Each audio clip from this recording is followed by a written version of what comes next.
जैसे परमार्थ स्वरूप की समदृष्टि जीव को अनुभव युक्त प्रतीति होती है।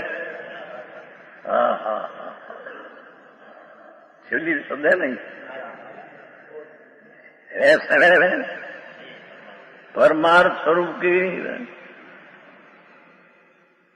द्रव्य गुण त्रिकाली ध्रुव पर्याय में गमे चेतना हो, इनादि का जो विपरीतता पर अंदर में कुछ नहीं। अंदर में द्रव्य ने गुण तो पूरा अखंड आनंद भया है। ऐसे परमार्थ स्वरूप की संगत दृष्टि जीव को अनुभव युक्त प्रतीति होती है। उसका अनुभव करके प्रतीति होती है, जान करके प्रतीति होती है।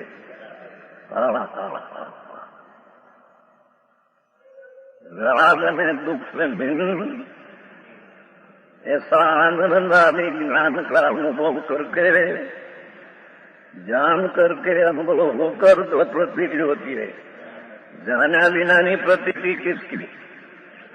जिसकी दृष्टि में आया नहीं इसकी प्रतीति किसकी?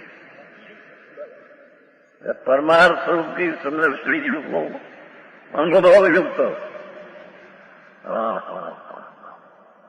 गुरु भान सहित प्रतीति होती है।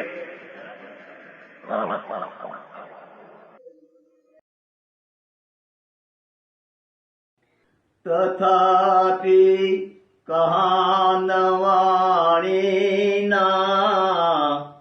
अंकाये मूल्यना कदी। तथापि मातवाणीना अंकाये मूल्यना कदी। परम कृपाळु पूज्य सद्गुरु देवनो जय हो। प्रसामूर्ति पूज्य भगवती मातनो जय हो। जिनवाणी मातनो जय हो। परमित्राग दिगंबर जैन धर्मनो जय हो।